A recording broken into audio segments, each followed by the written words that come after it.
Shabbat Shalom, everybody. Welcome to Ruach Adonai, Spirit of God. This is my wife, Fran, and I'm Dr. Barry Kraft.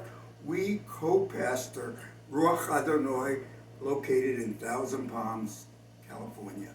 We want to welcome people from Minnesota, Australia, Arizona, other parts of California, Utah, our friends all over, and we thank Josh Moss for sending us hand wash from, I think, North Carolina. Thank you, Josh Moss, a friend of Max's from childhood. So we want to start off our service by lighting the Shabbos candles and welcoming in the Sabbath.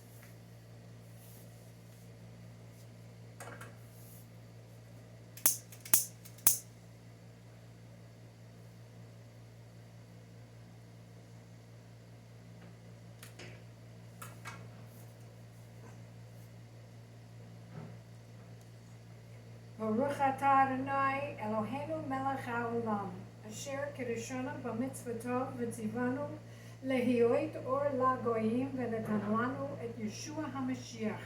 Blessed are you, O Lord our God, King of the universe, who has sanctified us with thy commandments and sent us to be a light to the nations and gave us your Son, Yeshua the Messiah, to be a light to the world. Amen. Amen. We're going to face east for the singing of the Shema.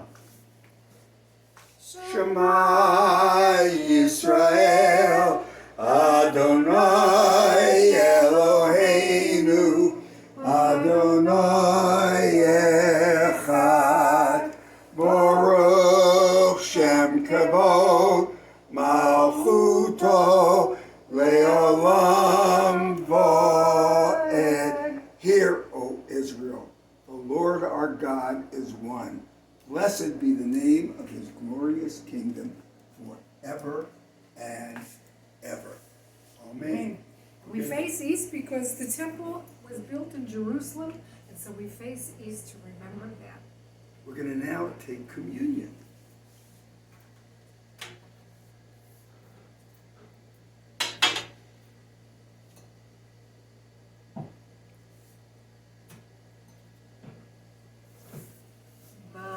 Baruch atah Adonai Eloheinu melech haolam, Motzei lechem minu haaretz.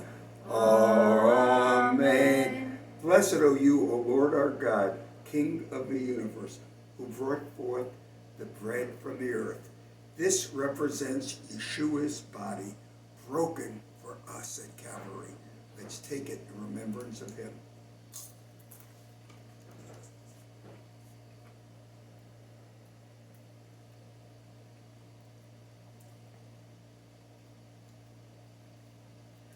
Baruch atah Adonai Eloheinu melech haolam, borei peri hagafen.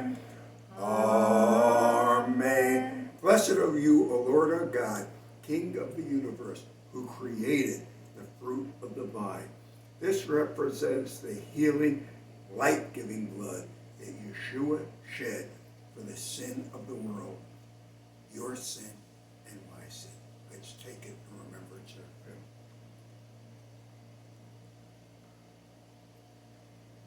L'chaim, to life. Shabbat Shalom, Shabbat Shalom, Shabbat, Shabbat, Shabbat, Shabbat Shalom. Hey! Shabbat Shalom, Shabbat Shalom, Shabbat, Shabbat, Shabbat, Shabbat Shalom. Shabbat, Shabbat, Shabbat, Shabbat Shalom, Shabbat, Shabbat, Shabbat, Shabbat Shalom, Shabbat Shalom, Shabbat Shalom, Shabbat, Shabbat, Shabbat, Shabbat Shalom. Hey! Big on that, hey.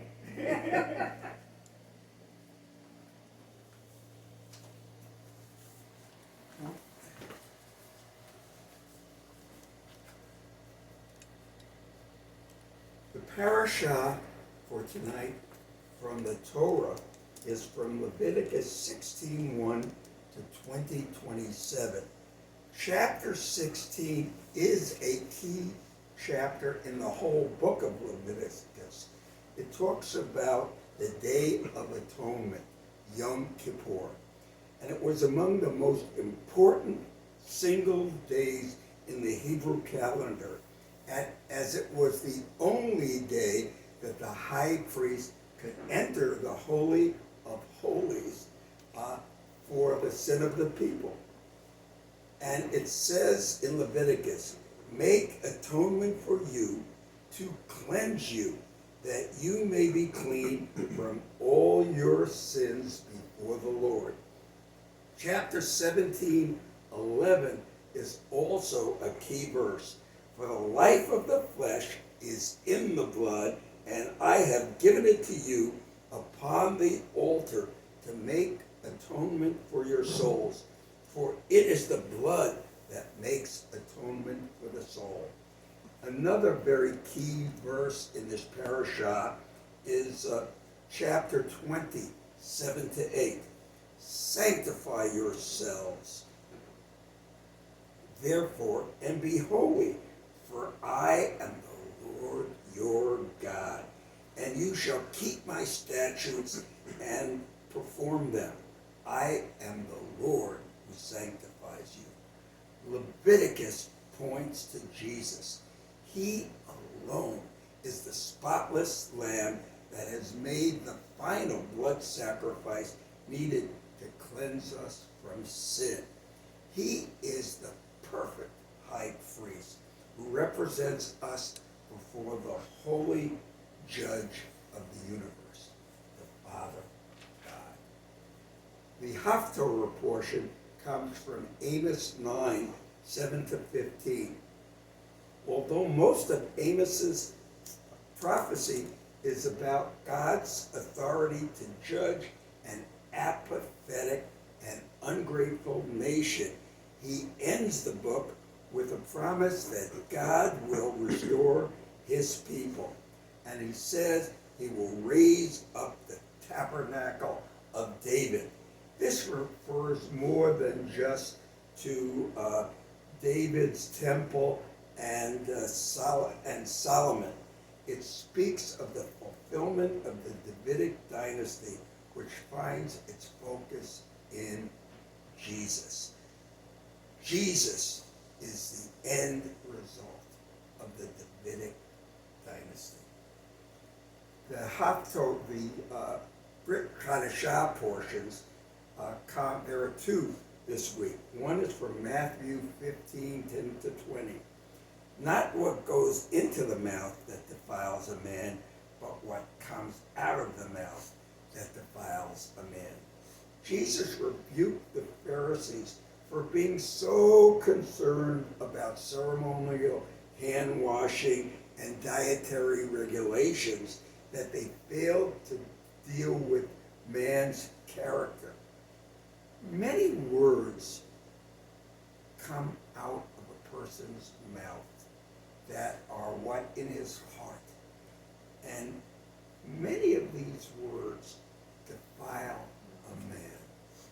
We need to be careful to clean up our hearts and let defiling words not come out of our heart.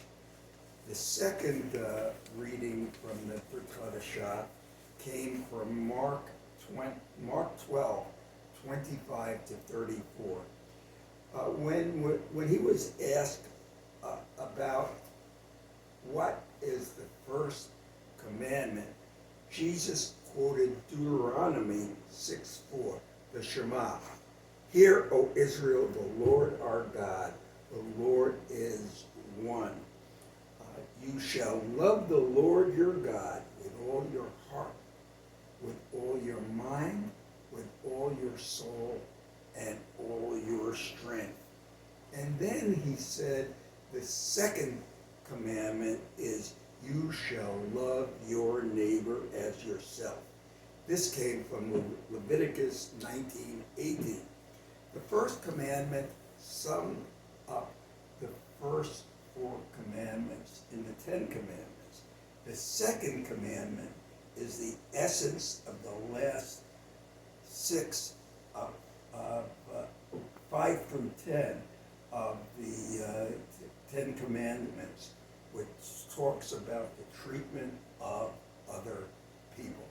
Well, God bless you guys, and my beautiful wife, Fran, is going to give the sermon for today. You really did a good job in giving a synopsis, because that was a very long reading this week, and we hope all of you are keeping up on your readings with the Parashah.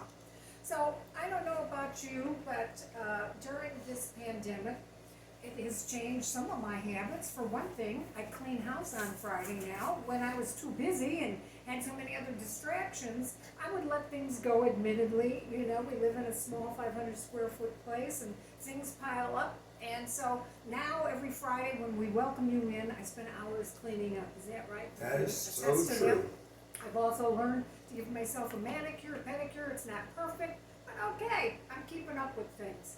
I also keep up on my reading. I've been reading several books and trying to keep up on my reading with the Bible and reading the Parashah. We read every day together and keeping up with our correspondence with other people. Gary will tell you I'm always texting people, keeping people apprised of things.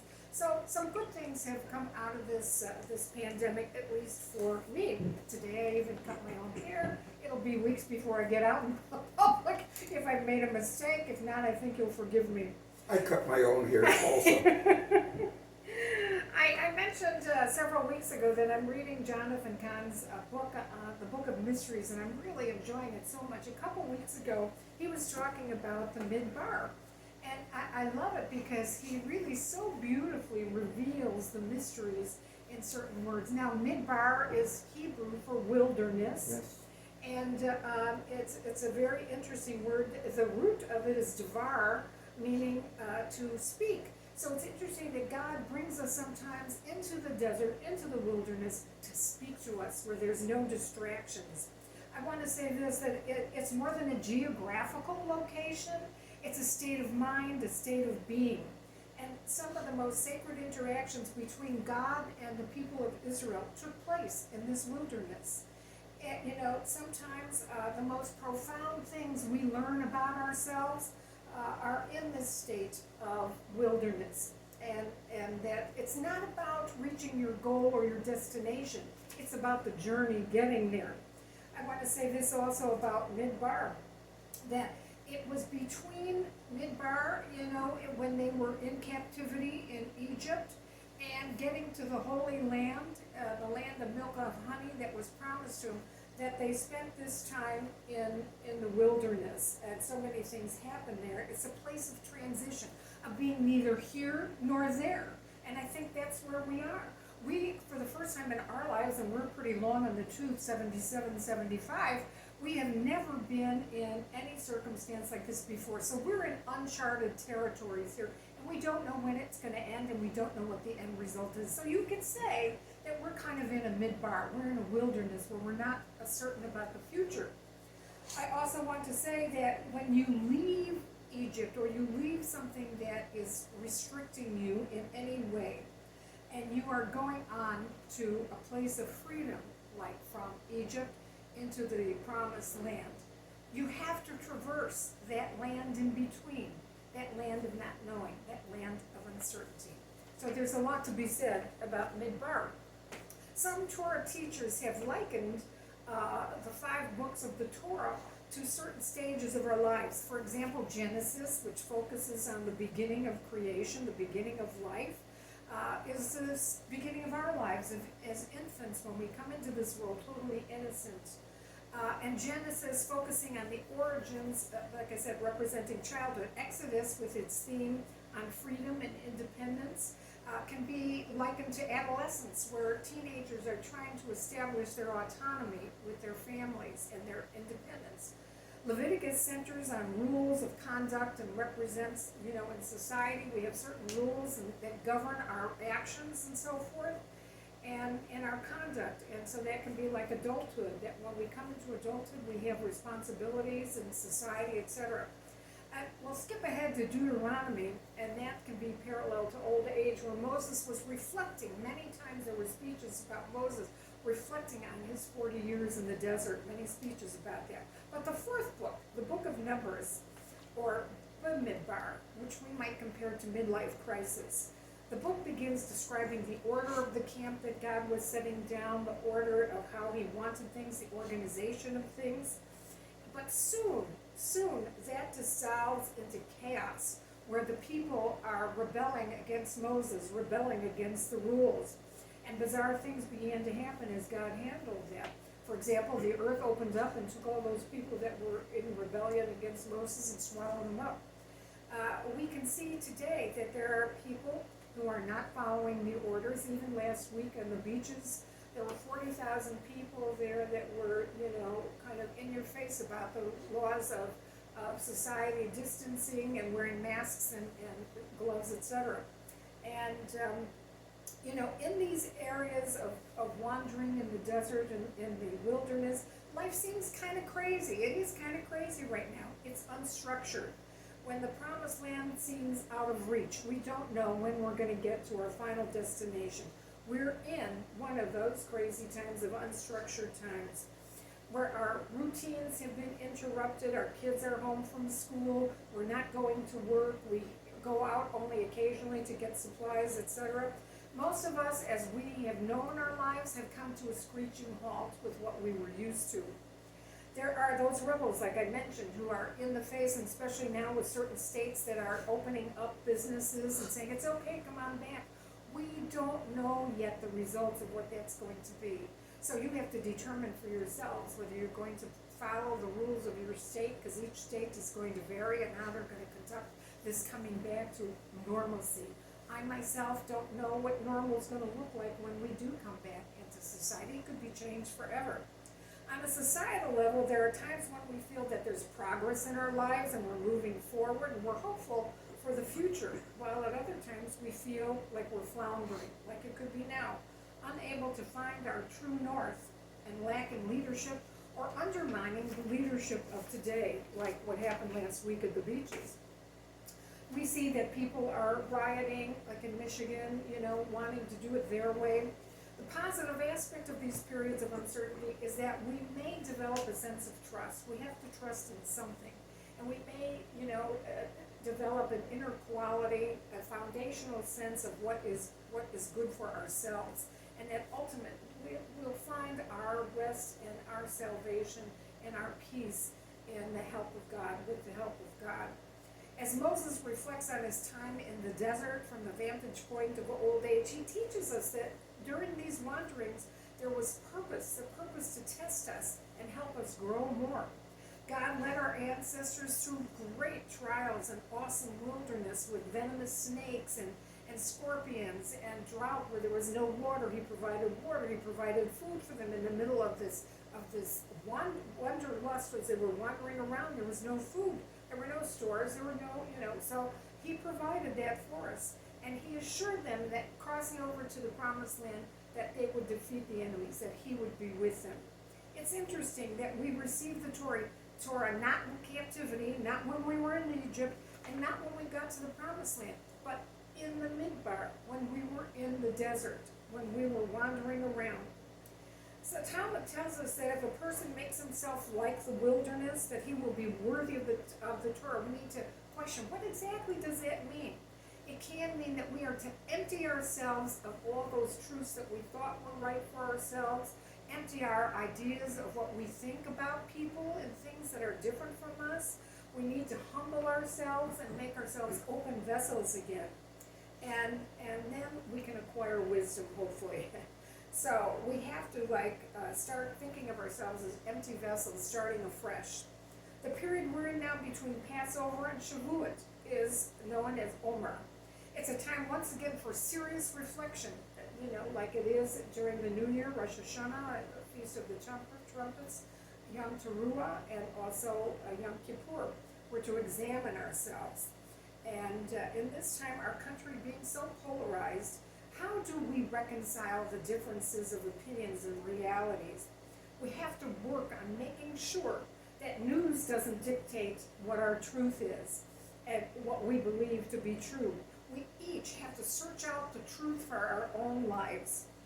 If we allow ourselves to follow only those people who agree with us, Well, we can find ourselves in a rut in thinking.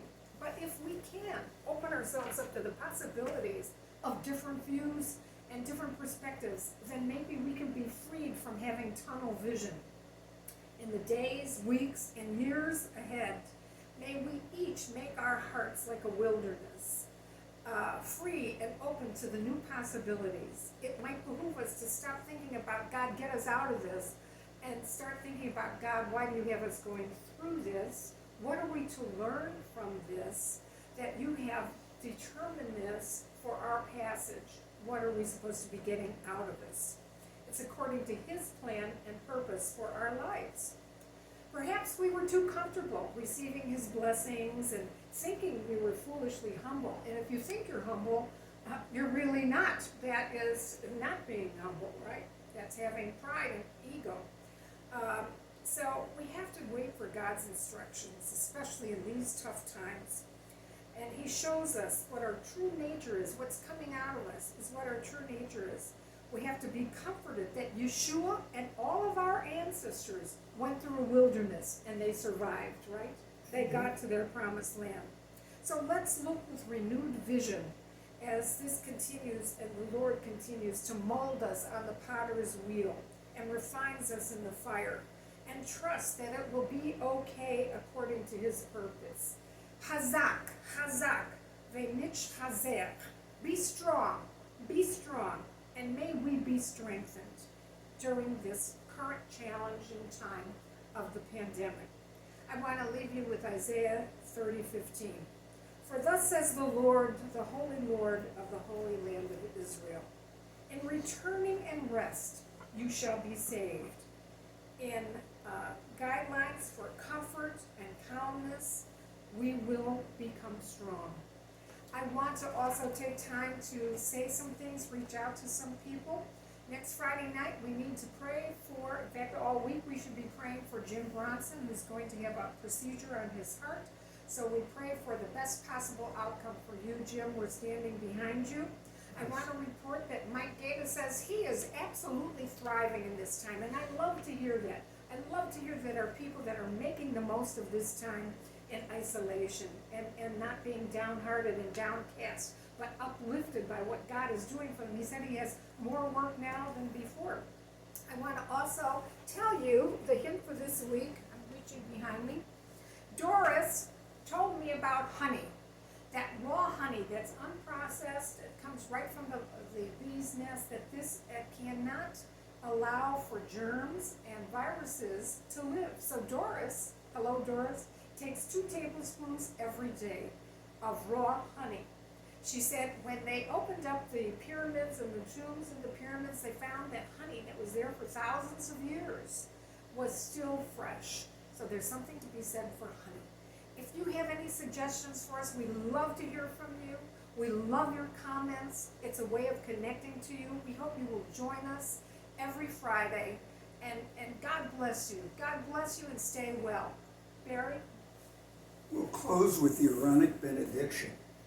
V'yerechecha Adonai v'yishmerecha, Yisa Adonai p'nev elecha v'chunecha, Yisa Adonai p'nev alecha, v'yasem lecha shalom. The Lord bless you and keep you. Let the Lord's face smile down upon you and be gracious unto you. Let the Lord lift up his countenance upon you and grant you peace. In the name of the Prince of Peace, our Sar Shalom, be blessed. We love you all. God bless you.